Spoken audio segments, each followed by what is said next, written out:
Hello and welcome back to the Spotlight Games podcast. Today we have a full, dare I say, beefy review of Star Wars Jedi Survivor for you. And if we have enough time, because we're running against the clock today, we're going to discuss Nintendo letting it slip today that we probably shouldn't expect a new Switch this year. Joining me as always, my sweet dumpster boy Cayman Darty for episode 80. Episode 80. Can you believe it? 80. We've been doing this 80. This is our 80th time doing this. Jesus. Actually, I think it's more than 80 because there have been some unnumbered episodes. That's true. That's true. 80. Can you believe it? Honestly, I can't. I kind of can't either. But Cayman, pretend I didn't just ask how you were about 9 minutes ago off camera. How are you, sir, on this day of video game discussion? Well, Patrick, can I just say I'm doing a lot better than Donald Trump? Hey, there you go. Fuck that guy. Fuck that guy. As I said, we're running against the clock today. So why don't we just go ahead and jump into housekeeping because we have a lot of video game stuff to talk about today because this is the Spotlight Games podcast where each week we spotlight the latest and the greatest in the world of video games. You can get it by subscribing to our YouTube channel at Spotlight Games Pod or by searching for Spotlight Games in your favorite podcast app. And hey, you can be on the show by tuning in as we record live Tuesdays at 8 p.m. Eastern time on twitch.tv/Spotlight Games Pod. So be sure to follow us there so that you're notified when we go live so you can be part of the conversation. Cayman, it's Tuesday, which means we got a new episode of Save Trash Cinema, the podcast. What are we talking about this week? We are talking about the 1995 future film, the film about the future, Patrick. Yeah? Yeah. The future, but the past. But the future. It's difficult, right? When you make a movie in 1995 and you set it in the year 2021, expecting things to be a lot more different than they are. Exactly. You end up with a movie like Johnny Mnemonic, starring none other than Keanu Reeves. And that movie is, oh boy, that movie is, wow. What a movie. Yeah. I would say, Patrick, if you'd oblige me, I would might be one of the funniest episodes I think we've ever released. Unsolicited, we've had some people discuss with us and say, "Hey, pretty good episode, very funny. I'm laughing a lot." So. It's so off rails. We talk about hockey, we talk about Shrimp Fest. Oh yeah. We also talk about Passion of the Christ a lot. Look, man, you just gotta trust me. Talk about stuff. Okay. Trust him. Trust me. Trust him. Yeah. Trust everybody. I don't know. Strangers if you're a child. Honestly, but probably also don't trust us either. Just go listen for yourself. Sure. Go listen. Cayman, why do you say we jump into the show? Let's fucking do this. I think what I just said was jop into the show instead of jump into the show. I don't think jop is a word, but it is now. Cayman, have you been playing anything in the last 7 days other than Jedi Survivor? That answer is no. So I very briefly have. I'm just going to quickly say I finished The Legend of Zelda: The Minish Cap.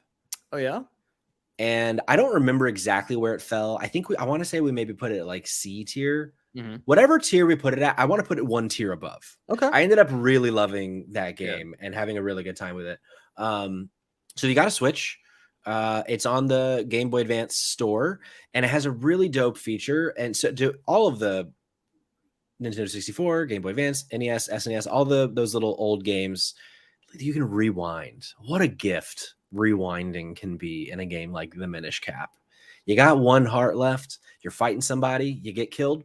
Hold R and L. Let's just go back 15 seconds. Great. Bring it back. I brought it back in The Minish Cap so many times, and it really elevated the fun that I had. So if you're considering playing a little Zelda before Tears of the Kingdom on Friday, tomorrow as of release, check out The Minish Cap. I recommend it.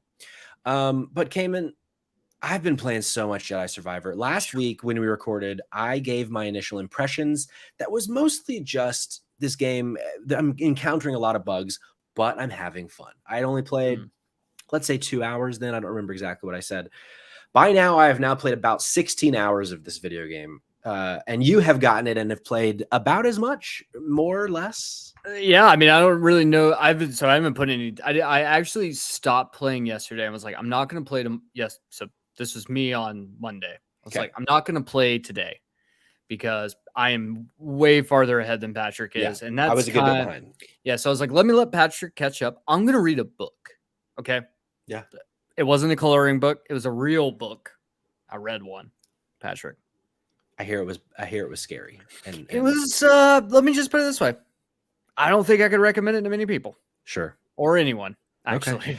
But can you recommend Star Wars Jedi Survivor to anybody? Yes, I very much can recommend that. Yeah, so I don't really know necessarily how much time I've put in. It doesn't give you, or maybe it does, and I just haven't seen you. Do we know if it gives you like an So in-game within timer? the game, it does not. But I learned a trick on the PlayStation 5. If you go to the game hub, it's called, of any game, next to like where you can look at the trophies, it'll say how many hours you've been playing it. Oh, So that's interesting. where I Okay. got my Gotcha, counter. gotcha. Yeah, so I'm not sure. I'm not sure how far I'm in. I've been trying really hard not to like look anything up. Yeah. A lot of times, like when I'm bebopping through, I will be like, okay, let me look to see. Like you can tell, like it'll be like hidden trophies, and you're like, okay, those are story. Obviously, these are story, and then so a lot of times I'll look to see like kind of how far. I would say I have maybe 6 story trophies left.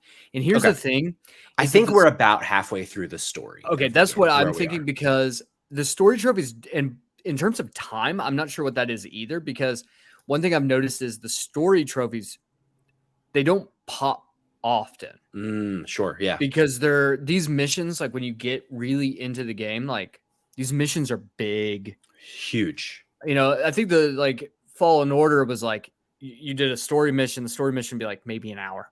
Yeah. These are like multiple hours long to do like a normal one. Um, I've got some thoughts, and I don't think I can necessarily say 100% story wise, like what I'm feeling in Sure. terms of like some things. What I can tell you is I'm very much intrigued by the story Yeah. and where the story is heading. I do like the idea that we're incorporating new characters. Same. We're also incorporating older characters. Yeah. I kind of wish before I started the game that I might have I wish I would have went and did like a story recap because they do give you the option, but it's honestly kind of shit. Yeah. It's not It's like here's 3 minutes of like no anything outside of like a still image and then like a brief blurb, and it's like I don't really like this very much.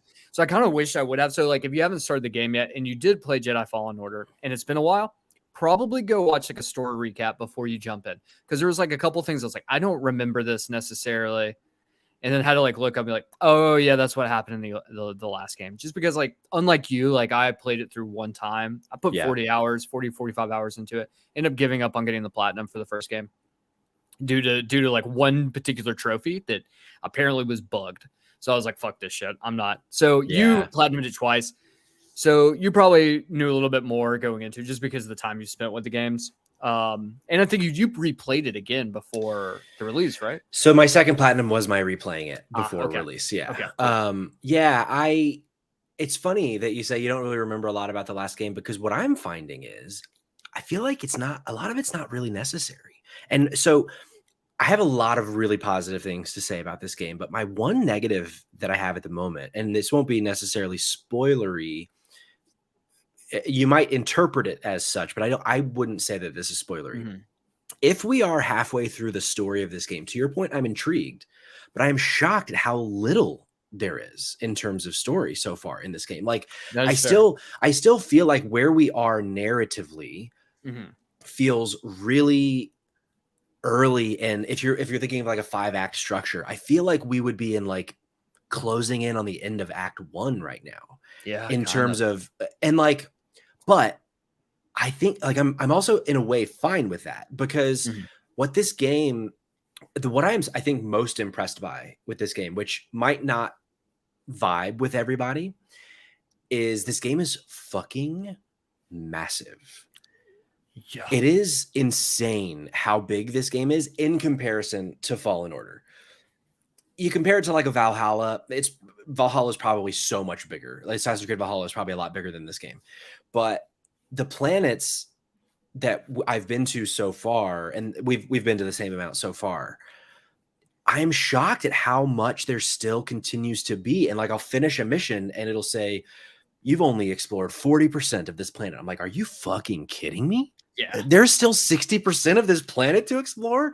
Yeah. Oh my God. It's a bit daunting. I'm not going to lie because It's a bit daunting. Yeah. Like, oh God, like going back and doing this. I think the thing is to me is like the first planet that you're on, obviously we're going to keep spoilers light here in terms of like certain things. Obviously there's some certain aspects we can't really not talk about. But nothing should affect your enjoyment of the game. Yeah. So for the first planet you start on Kobo, I think is the most interesting of the locations that I've visited so far. Sure. Now, I would agree. At this point in the game, we've both of us, we visited 4 locations. And this has, I think, been my biggest thing so far has been like, I'm not sure if I really enjoy like fewer worlds, but bigger worlds and fewer of them compared to the other game where it was like, I feel like you had more worlds but they were smaller. Sure. Because the thing is with Kobo, the first planet you're on, I feel like is the most diverse in terms of locale and like what you're going to be seeing. When you get to the next planet, or that's I guess technically the second world, you start on the Coruscant, which is like really, really small and very bite-sized miniature. But there's some stuff you can go back and do if you want. But like the third planet, Jeddah, is like honestly for me, it was like it's kind of dead. It's just a desert wasteland. And for me, I'm like, I haven't really spent a lot of time. And that could be because I haven't spent as much time exploring that world as I have the first. And the thing is, like, when I turned off, when I last played on Sunday night, when I shut it off, I was at a point where I had found this entire area that I just stumbled into that I had not been to. And I've explored a good portion, I thought, of this world and found this like completely other area that I was like, and I ended up getting something that was like, this is going to help you solve a bunch of puzzles throughout the entire game. And I'm like, am I even supposed to be here right now? Sure. Or is this something that's entirely optional? It almost felt like it was entirely optional. Like that's if cool. you make it here, you make it here. And if you don't, you don't. You can completely miss this because who knows how like necessary it is. Or I ended up getting there and getting something that could potentially break the game later on. And I think that's hard to say. And I think that's been my biggest issue with this game is that a lot of times I'm like, I feel like I'm breaking the game. And come to find out, you're like, oh no, you're not breaking the game. This is how the game was intended to play. And that this feeling of like, I don't know how it sets with me, right? Or it's like, you know, you're playing Skyrim, right? And you figure out a way that like I can cross a mountain that is insurmountable. Just hopping up diagonally. Just hopping up. And the game doesn't want me to do that, right? Sure. But I broke the game because I'm being stupid as hell. This is how I'm feeling about a lot of things in this game. It's like I'm doing things and accomplishing things by being really fucking dumb. And then I find out that that is actually the way you're supposed to do it. Yeah. And then I take a step back and I'm like, I don't know if this is like incredible or if this is just bad, the game design. I don't know, man. There's a lot that I'm having like conflict of a lot of things. It's not ruining my enjoyment of the game. Sure. I'm still having an amazing time. I'm just feeling like this game has a lot of very weird design choices that I wouldn't necessarily, if I was making a game, I wouldn't necessarily say this is the design choice that I would do. That's interesting because I feel like for me, something that I've really enjoyed about the game is that, and so in my experience so far, I'm as you mentioned, so I'm on Jeddah as well right now, which is essentially Tatooine. Which sidebar? I'm over the desert planets in Star Wars. Jesus, can we not do deserts? I will say that there is a cool traversal challenge with Jeddah that I do like so far. That makes it feel different than Tatooine. It's a lot more mountainous than Tatooine is, but it's still like a desert world. Yeah, we need to just stop desert worlds, period, in games. Yeah, I agree. But with this section that I just went through earlier before we were recording, I'm finding a lot of traversal puzzles where I have to kind of like stop and sit for a second and think, okay, I need to get there. And normally I would do this, but that's not working. So what do I need to do? And I kind of have to like think through my path and kind of trial and error it. And I've actually really enjoyed that because normally in a game like this, of this size, of this style, this kind of open world, thinking of most recently Horizon Forbidden West, you have your focus, you press a button and it'll throw a yellow like ping on anything that's climbable. So you can always just burn through climbing challenges. And I think it works for Forbidden West because that is such a tall open world, similar to Breath of the Wild, where they don't necessarily design traversal in that game. It's just, here's a bunch of mountains, here's a bunch of like other areas, climb all over it, fly all over it, ride a mount all over it. This is your playground, do whatever. And the difference with Fallen or with Jedi Survivor that I'm really vibing with is it is still a tall open world, but it is a really dense open world in that it, in a way, in a lot of or a lot of portions of this open world map is an incredibly linear experience. And so it's a lot of like, you get to this area and you need to get from A to B, and there's really only like one, maybe two, but usually only one way to get there. Whereas with Fallen or Forbidden West, you could get there in 1,000 ways. Yeah. And so it very much makes that kind of traversal challenge part of the experience of being Cal and kind of discovering these planets. And I vibe with it. However, I totally, fully, deeply understand why that wouldn't work for everybody. Because there are times when it's like, there have been a couple instances where I'm like, okay, this is frustrating. I just want to know how to get to point B. Yeah. And it's only happened for me a couple times. And most of it has actually been in this last section of Jeddah where I'm like, I can only, like, this is my only path forward. And then I realize, oh, there's an environmental thing that I need to do to let me do that. But so like, I've mostly had a positive experience, but I could see how that could really weigh down the experience more so than it is for me. Yeah, sure. And so I think I'm on the opposite side where I had one area, and this happened a few times where I've been like, I'm just stuck. And I'm just not 100% sure what to do. And there was one part on Jeddah that I think this is where I was like, now I'm starting to understand like why games don't do this. The like the signposting specifically. Yeah. So, and I think that's the thing is I was watching a video. I think it was Game Rank or Game Ranks or something like that, and they were talking about like things that need to die in future video games. And one of them was mentioning Horizon Forbidden West and God of War, whereas God of War does runes, or Horizon Forbidden West does yellow, and it's like, we don't need game markers anymore. We know what to do. But here's the problem with that is in this particular puzzle, there's a hidden platform that you don't know is there unless you purposefully try to kill yourself. And so you have to like hit a wall and then slide down a wall to land on a platform that is not visible from any angle that you currently have access to. Sure. I spent 30 minutes. Yeah. And then I finally like got stuck on the wall. It's like, Jesus Christ, I give up. And so I literally was like, fuck it. I know I'm going to die. Just grab my phone to be like, I just need to look to see how to get through this. Yeah. And then I slid down and landed on the platform. And I was like, huh. So I looked it up. That doesn't normally happen. Sure as shit. That's the answer. And I'm like, okay, but that's like, that kind of bugs me where it's like, sure. Because I think here's the thing is, and then I think this is why it wouldn't be a big deal if it wasn't for the fact there's a death penalty. Yeah, where you lose like a little bit of health. Yeah, and the thing is like on these higher difficulties, that death penalty increases. Oh, sure, yeah. And so depending on how many like stim packs, and the thing is the game's not easy. Like you can play it on easy. I think both of us are playing it on like the medium difficulty, kind of like your Jedi Knight, I think they call it. Yeah, it's just like, and the thing is the game's not easy. Yeah. And if you're not prepared and you're not like really doing things, like you're not really taking consideration of like enemy patterns and stuff like that, like you can get your ass kicked pretty easily by some of these more tough enemies, right? Especially those goddamn flamethrower enemies. It's gonna fucking blow. Yeah. So either way, I'm like, if there's no death penalty, then the trial and error aspect to this doesn't bother me nearly as much.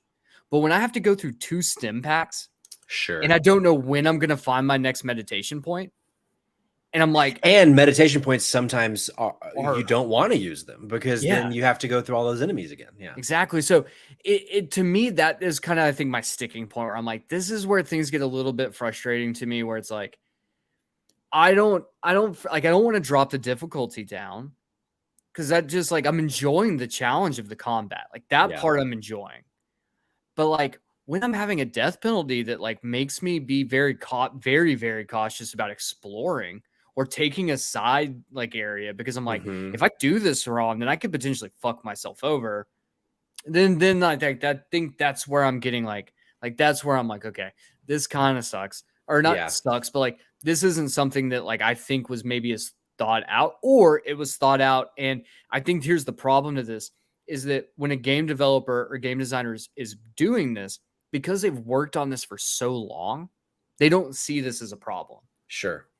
So this is where QA comes in, and QA tells people this is a problem. Yeah. So I'm not sure if like some of this was like just it slipped through QA, or if the designers were like, no, this is what it has to be. You just have to get good.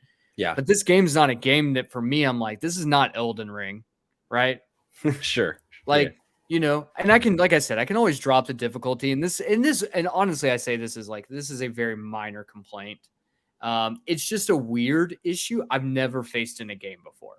Yeah, I wonder, because this game, so many games, especially of this size these days, have really robust accessibility features. I wonder if there's an accessibility feature that lets you not lose health when during a fall death, because I could see that being something that they might have as a setting. And this game has ludicrous accessibility options too. Like I could see this being a front runner for like the Game Awards for accessibility, like, which is fantastic. And that's been my biggest complaint with like FromSoft games, where I'm like, they don't include them, and their reasoning for not including them is like, well, it could make the game easier. Like, man, fuck off. Like, I platinum Elden Ring. Just make your games fucking accessible to people. Yeah. Here's my question to you. So we've been talking a lot about the negative. I want to talk about one more potentially negative thing, but then I want to talk about the positive. Last week, my story was I'm having a lot of bugs in my limited experience. Now that we've both had 10 plus hours in this game, what has your experience been with performance and bugs? Have you encountered many or no?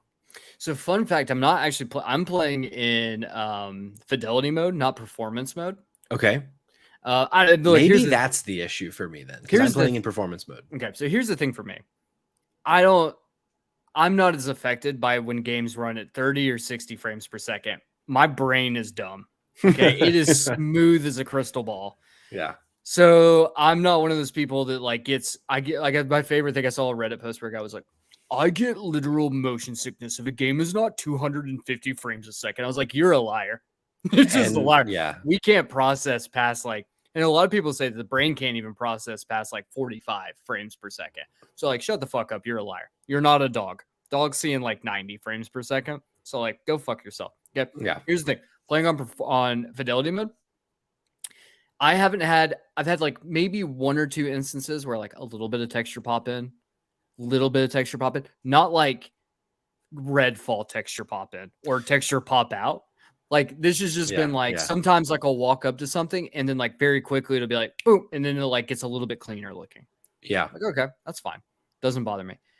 There's a potential bug, and this is something we talked about where we didn't really know if it was a bug or not, where sometimes in combat, enemies' combat patterns will just last a lot longer than they do normally. Yeah. So like a lot of enemies will do like a 1, 2, 3. I've had instances where that same enemy in a different encounter will be like 1, 2, 3, 4, 5, 6, 7, 8. And I'm like, okay, I don't think so. Like, I'm not sure if that's a bug or if that's actually a design that's built into the game. Like you mentioned, you were like, I think maybe this could be trying to keep you on your toes. And I'm like, I don't know if I'm a huge fan of that coming from playing Elden Ring, where like the whole thing is you're supposed to try to master the enemy, perfect your combat against it. So, that's how you get better.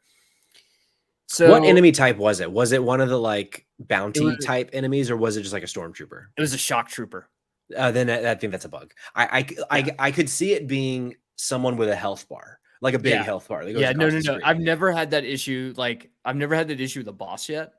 I think it's always been like either like I had one where it's like I can't remember what the names are. They look like lizard dogs. You know what I'm talking about? You get them like early on the Kobo. Ones that are small, or the ones that like have big arms too? No, the ones that are small. Yeah. I don't know what they're called. So one of the first times like I died that was in combat was actually to one of the weakest enemies in the game, because it just would not stop chomping at me, and it essentially put me into like it essentially like frame locked me Yeah. Because it just kept, and I was like, I can't block this at all. Like, I can't move. It just keeps jumping. And then I've had it with the shock. So I think it might be a bug. It doesn't really phase me a ton. Like, once you can get like a little bit of leeway, I found that like you can just dive. What I've learned also too is like when you get a certain move, like a power later on in the game, like that makes combat way more like you can like instead of blocking, you can just like really get really good about like just getting out of the way really fast. Yeah. So with that being said, though, outside of that, though, I haven't had any crashes. I haven't had Thankfully, no any. crashes either. I haven't had any like hardcore issues where like I've gotten like stuck on like stuck on geometry. Yeah. I haven't had any problems. Like I know you said you had problems with buttons not working. I haven't had any of that. Like I literally haven't like all of the like, outside of that one potential bug with the combat system, and that's only been like a handful of times. I haven't had like any bugs or glitches or tech problems whatsoever. Now That's that really could good. change, obviously. Yeah, for sure. But Yeah, right now, no. Since last week, I've not had any of the button not working bugs, which I'm so thankful for. For me, I've had a couple instances where like getting stuck on geometry. Like there's this one funny one where there's a little bit of like underwater gameplay on a planet, and there's like collectibles underwater, and I'm trying to open this chest, and Cal gets stuck, and it straight up looks like he is seizing for about 45 seconds, just completely shaking, like at such a fast rate. His brain would be mush by the time he came back to. So like a couple things like that have happened for me, but for like the amount of pop in for me, the texture pop in has been in fucking insane. Like I will be, and so I think I'm gonna move it to fidelity mode instead of performance mode, because I bet that has a big thing to do with it, because with performance mode it's trying to be at 60 frames a second instead of 30. That could like I could definitely see that being a situation. Yeah, like I feel like I am experiencing pop in more than I am not experiencing pop in this game. It's been insane to me, and like that's ultimately that is my biggest issue with this game. And I kind of mentioned it a little last week, is like for a game Fallen Order to come out and be riddled with so many performance and bug issues, to where all these years later, 4 years later, that is still connected to that game as like a pox on it, essentially. I felt like this game had such an easy opportunity, I say from my fucking chair of not making video games, an easy opportunity to improve on something that really takes away from how magical that original game was. If they just take more time to clean it up. And this time in certain ways, I'm having a worse experience technically than the first game on launch. That's wild. And it's such a shame, because I think this game, in just about every way except for story, and I only say except for story because I've not finished the story yet, I think in every way improves upon Fallen Order. Yeah, for me, combat feels so much better. All of the inclusion of all these new stances, I am loving. I'm not using a single original stance regularly in this. I'm only using the new ones so far. Do you feel comfortable to? Yeah, because I think all of them have been shown in like various trailers. So if you really want to go blackout until you play it, like just leave. Like you shouldn't be here. But yeah, I am exclusively using dual wielded and cross guard stances. Really? So dual wield, obviously you have the two lightsabers, and then cross guard, it's like the Kylo Ren, where it's like it looks like an old school sword, where like there's two little lightsabers coming off the sides of it too, and it's like broken kyber crystal. Exactly, and it's like it's like a heavy stance, so slower swings, more damage, more defense.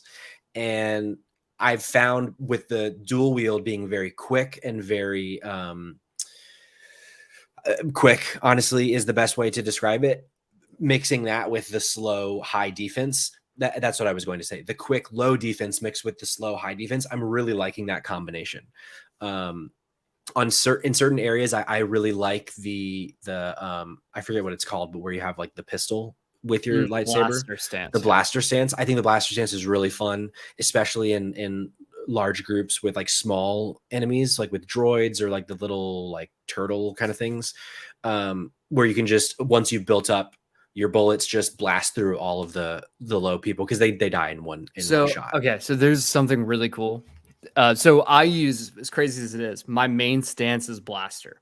Okay. So I use blaster as my main stance, and I use single lightsaber, which is your starting stance. Yeah. Or as my secondary. And I don't know why, I just kind of like the way I that was doing that feels, exact like stance for a couple hours. I like the feel of like being able to be more like balanced while also being like I can have a little bit more control in my ranged. What I found though is the blaster stance works really well with boss battles, because boss battles a lot of times will, and all enemies will have, well, not all enemies, but a lot of the more tough enemies will have a unblockable attack that you can't parry it, you can't block it. The thing is, the blaster though, you can use it to actually cancel out an unblockable attack and like interrupt it. Cool. Exactly. So when you're doing boss fights, it has been like incredibly helpful. But the thing is with the blaster is you have to continue to hit to recharge your blaster bullets. So as you upgrade it, you can end up in a position where you have more ammo that you can use. But like for me, it's like it actually has become really helpful. Like I will switch if I know like I've got the enemy's attack patterns down. I know that they're about to do it. I'll switch to it, use it as like to cancel out, switch back to the other. It feels really good to be able to do that. The one thing I will say that like I kind of wish is that you can't change your stances. Like you have two options at any given point, but you can't change those unless you're in a meditation area. I don't love that.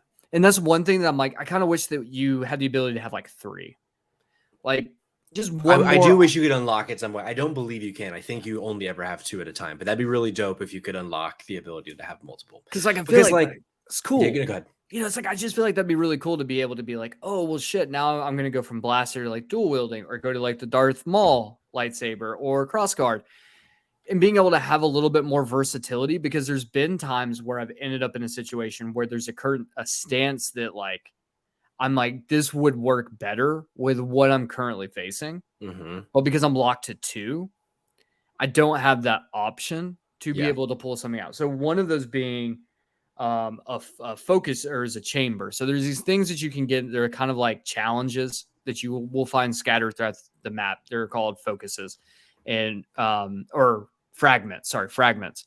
And they're all some different challenge, right? And one of them in particular was like, you have to defeat 150 BD1 droids. Oh, yeah. And there's no meditation point nearby. But I was like, in this particular one, I really could use the Darth Maul saber because that's for crowd control. Right. But I'm walking around with, at that point in the game, for some reason, I had crossguard and blaster. Ooh. And I was like, this sucks, man. That's like the worst combination for that specific one. So, yeah, because it was like, I am not crowd control at all. So I'm like, that moment was like, okay, well, I'm kind of locked in. I was able to complete it. And I was kind of frustrated by the end because I was like more so frustrated by not the challenge itself, but just the fact that I was locked into where I was locked into. I totally agree. A lot of the time with video games, I'm like, it's a video game. I will suspend my disbelief for whatever you want me to, because this is all fucking made up anyway, especially with Star Wars. It's all made up. Sure. But it does bother me that at the very least, the blaster stance isn't always an option. Yeah. Because he's got the pistol on his fucking leg, dude. Like, why can't he pull it out? Like, those are the kinds of things where it's like, I understand why you put in two as like a way.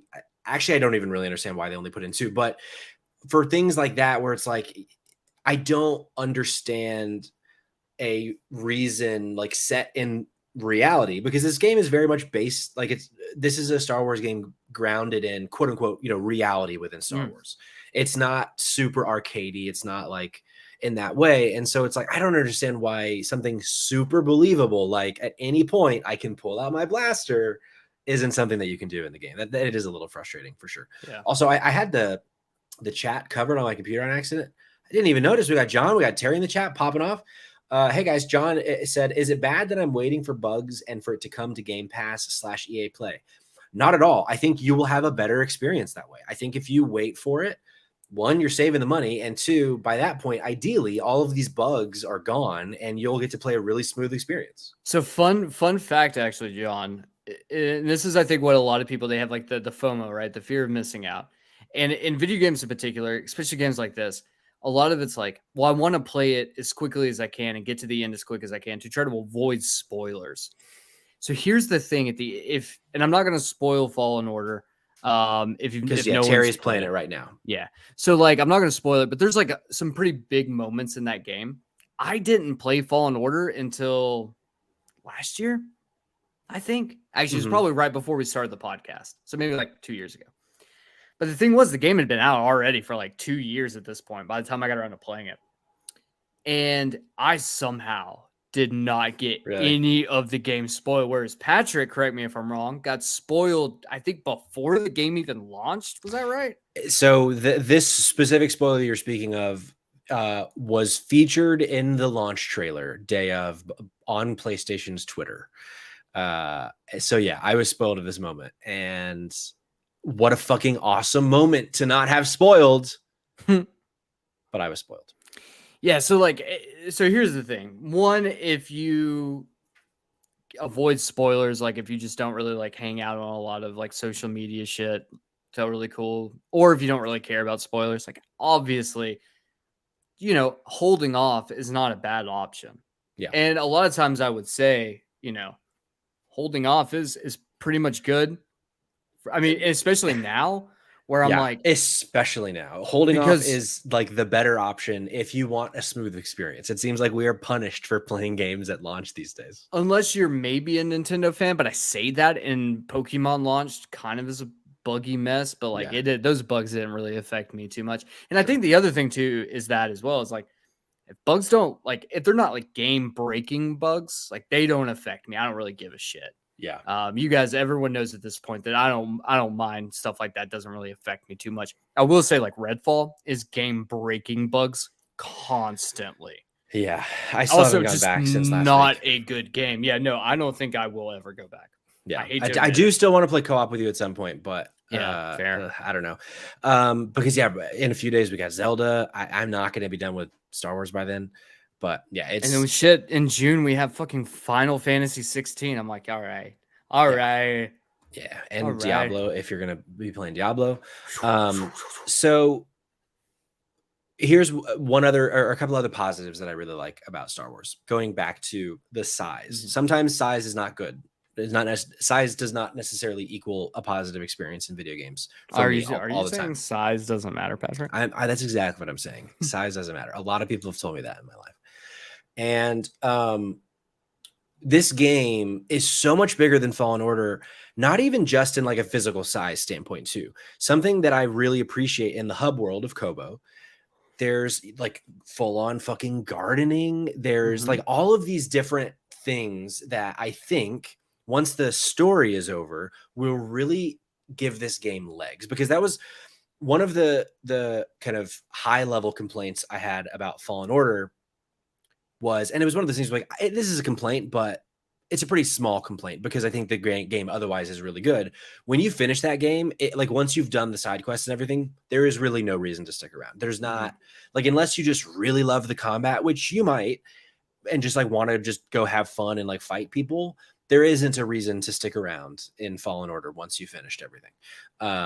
Says the guy who 100%ed it twice, but I understand the irony there. But with this game, it really seems like there's a lot here that once I'm done with the story, there's this whole new rumor system, which is basically like side quests. And it kind of gives you a reason to go explore the corners of these maps. And just those kinds of design decisions that they've done, I'm really pleased with, because even though I'm a little disappointed on one hand that I'm not going to be done by Friday for Zelda, I'm only disappointed because I do a podcast about video games and I want to be able to be done and move on to the next thing.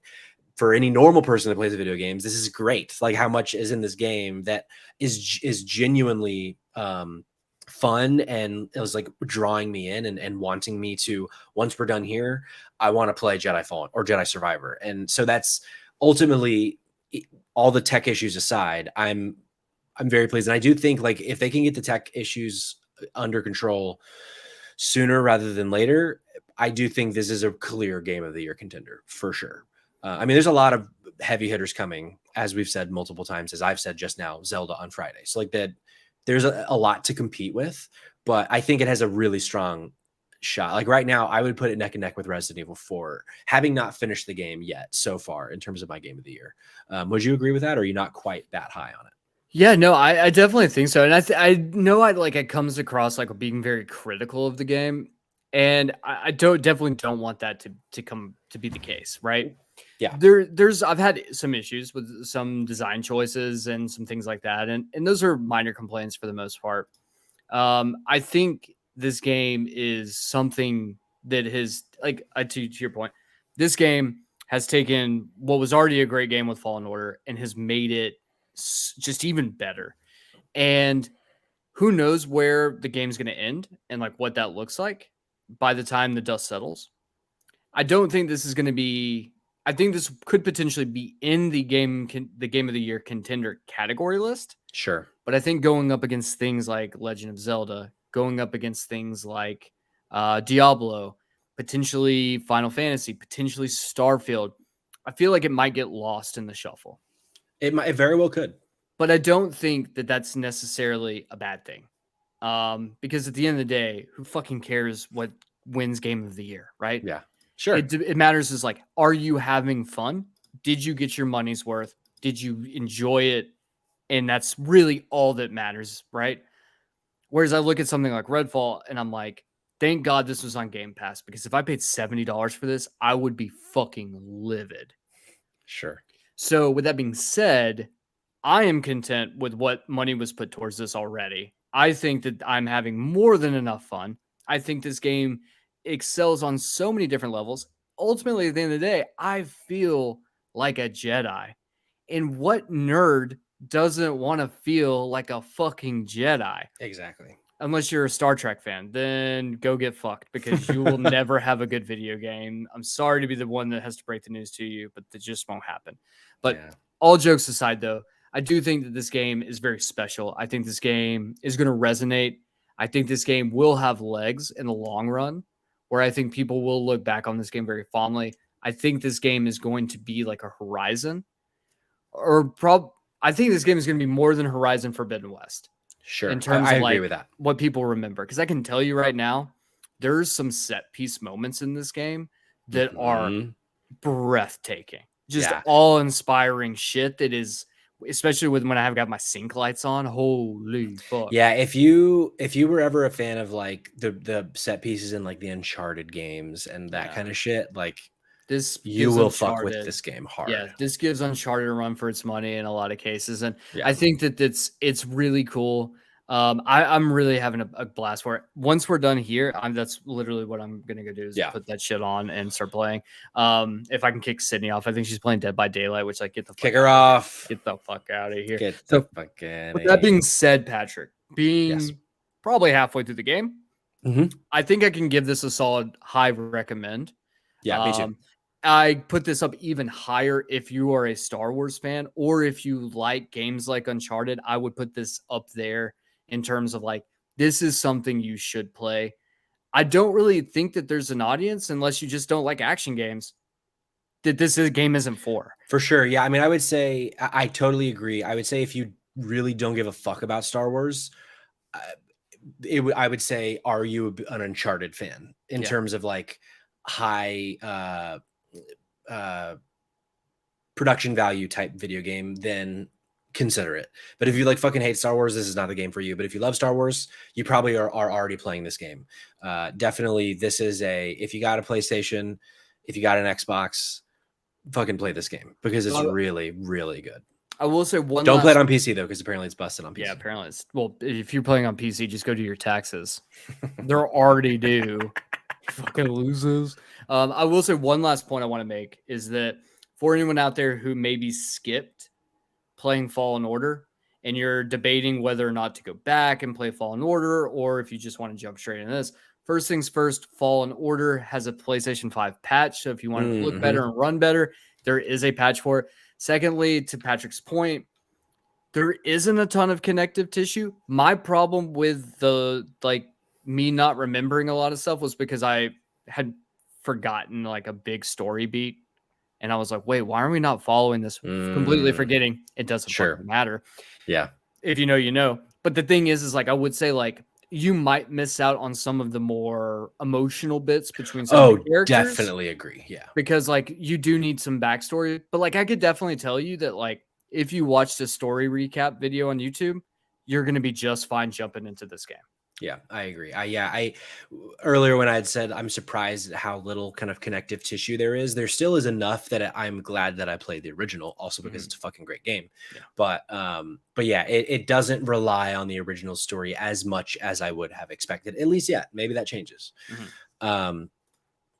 But if you've been playing Jedi Survivor, let us know what you think in the comments below. You can email us, mail at spotlightgames.net. You can send us a DM over on Twitter at SpotGamesPod or on Instagram or TikTok at SpotlightGamesPod.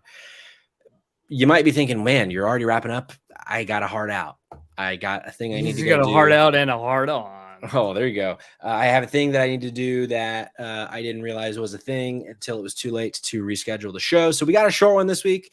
But hey, let us know. Maybe you vibe with the shorter pod, and this is something that you would like to see more of in the future. Let me know.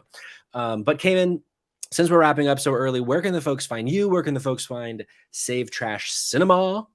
Yeah, so you can find me on Twitter at the Dumpster Boy. You can find Save Trash Cinema at Save Trash Cinema on all socials. Once again, we have an episode live right now, whether you're watching us live or you're listening to podcasts. You can just search on your favorite streaming service, Save Trash Cinema, and you can find our new episode right there. Yes, sir. You can follow me at Patrick Schwag. I already gave you all of the Spotlight Games information for socials, other than twitch.tv/Spotlight Games Pod. Episodes every Tuesday, 8 p.m. Live, and then we're going to drop them on podcast services and on YouTube at Spotlight Games Pod. I'll do that again at Spotlight Games Pod on YouTube every Thursday, 8 a.m. I had a blast. I know this was short, but hey, sometimes shorter is better. Until next week. Bye-bye. Bye-bye.